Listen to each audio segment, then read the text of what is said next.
अस्सलाम वालेकुम dear student. Exercise है 13.1। क्वेश्चन नंबर 3 है, one alphabet is selected at random from a word mathematics. एक अल्फ़ाबेट को सेलेक्ट किया गया है मैथमेटिक्स में से।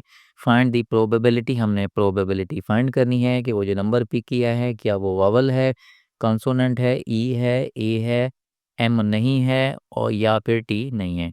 तो सबसे पहले हम प्रोबेबिलिटी फाइंड करते हैं वावल की, यानी जो हम रैंडम एक नंबर पिक करेंगे वो वावल होगा, उसकी प्रोबेबिलिटी फाइंड करनी है। प्रोबेबिलिटी फाइंड करने के लिए हमें सैंपल चाहिए होता है, यानी कि जो हमारे पास मैथमेटिक्स है उसके अंदर जो अल्फ़ाबेट हैं वो हमारे पास सैंपल स्पेस बन जाएगा। इसमें अगर हम नंबर काउंट करें तो 11 नंबर बनने जाएंगे। तो नंबर ऑफ़ जो सैंपल हैं वो हमारे पास 11 है, चूँकि इसके अंदर जो अल्फ़ाबेट्स हैं वो टोटल 11 है। तो एन-एस हमारे पास 11 आ गया। और उसके बाद अब हमने वावल देखने हैं। इसमें वावल जो हैं वो है ए, ई, ए और आई, ये 4 हमारे पास वावल्स आ गए हैं। तो हमारे पास एन ए जो है ना वो 4 आ जाएगा। ए हमने एज़ ए इवेंट कह दिया, नाम आप चेंज कर सकते हैं, बी रख लें, सी रख लें। तो हमने जो वावल्स था उसे सेट ए कह दिया और उसके अंदर जो तादाद है वो 4 आ गई है। प्रोबेबिलिटी का फार्मूला लगाएंगे, P into A is equal to N into A divided by N S, यानी कि हमारे पास जो इवेंट ए था, वावल थे, उनकी तादाद लिखेंगे, उसे डिवाइड करेंगे एन एस जो कि सैंपल स्पेस में टोटल नंबर थी।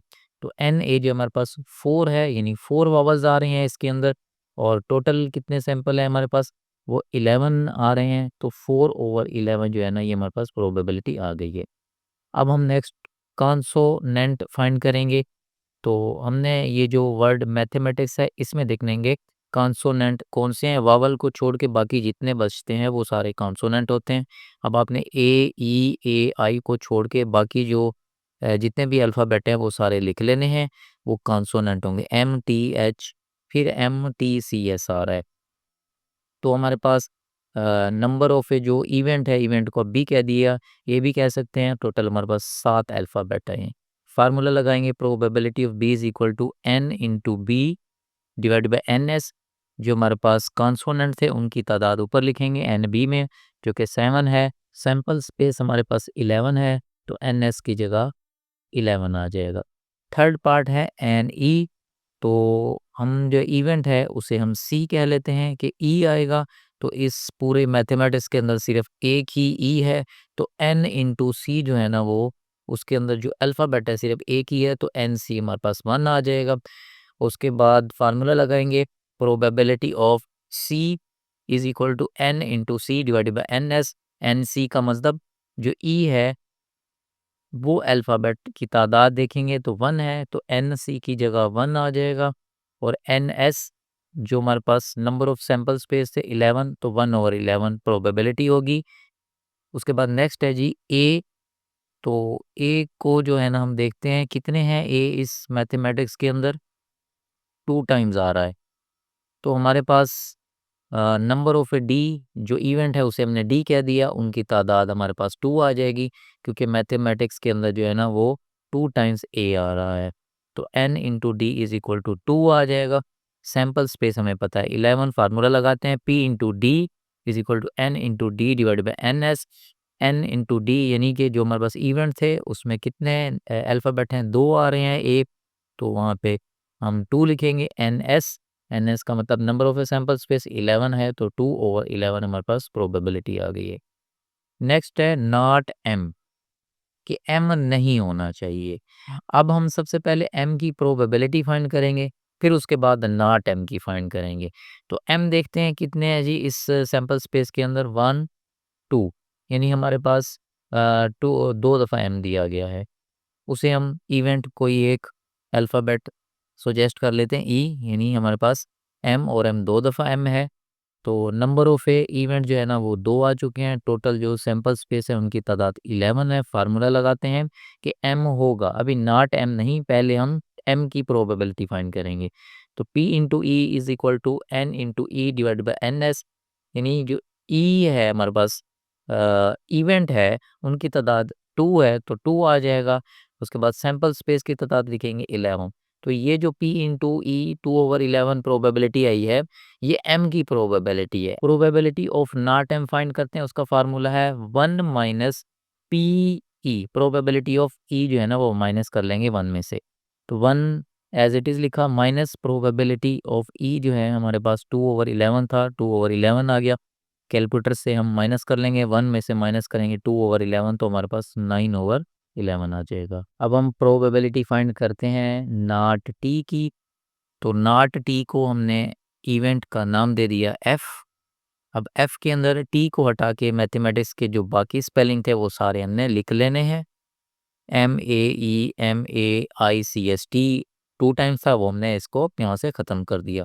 तो नंबर ऑफ जो इवेंट था वो हमारे पास 9 हमारे पास अल्फ़ाबेट आ गई।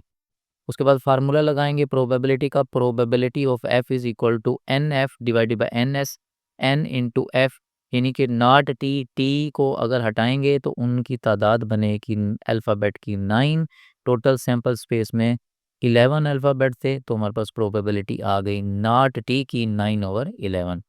क्वेश्चन नंबर 4 है असलम रोल्ड ए डाइस, असलम ने एक डाइस को रोल किया, हैंका डाइस जिसे हम ज़बान में हम छक्का कहते हैं। What is the probability, probability कहते हैं इम्कान को ऑफ गेटिंग द नंबर्स 3 और 4, कि वो छक्के को जो फेंका जाएगा तो उसकी प्रोबेबिलिटी क्या होगी कि वो 3 आएगा या फिर 4 आएगा। आल्सो फाइंड द प्रोबेबिलिटी, और एक और प्रोबेबिलिटी फाइंड भी करनी है नॉट गेटिंग 3 और 4, कि 3 और 4 ना, यानी कि इस क्वेश्चन में 2 पार्ट हैं। प्रोबेबिलिटी फाइंड करेंगे कि 3 और 4 आने के कि क्या चांसेस हैं, क्या इम्कान है, और फिर प्रोबेबिलिटी फाइंड करेंगे 3 और 4 ना आने के कितने चांसेस हैं।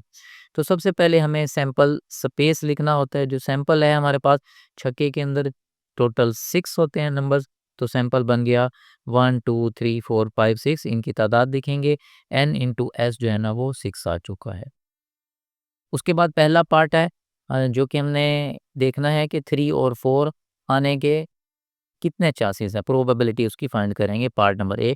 तो नंबर ऑफ गेटिंग 3 और 4 को हमने इवेंट ए का नाम दे दिया। 3 और 4 इसके अंदर जो देखेंगे ना सिर्फ एक दबाया तो 3 एंड 4 लिखेंगे, तो ए के अंदर इवेंट का नाम दिया 3 और 4, तो n इंटू ए, यानी कि जो ए इवेंट था उसमें जो नंबर्स थे वो 2 हैं, 2 नंबर्स हैं 1 और 2। तो फार्मूला लगाएंगे probability of A is equal to n into A divided by N S.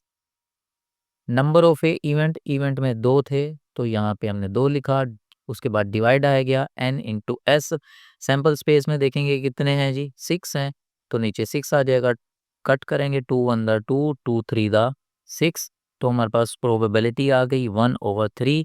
B part में प्रोबेबिलिटी ऑफ नॉट गेटिंग 3 और 4 फाइंड करते हैं।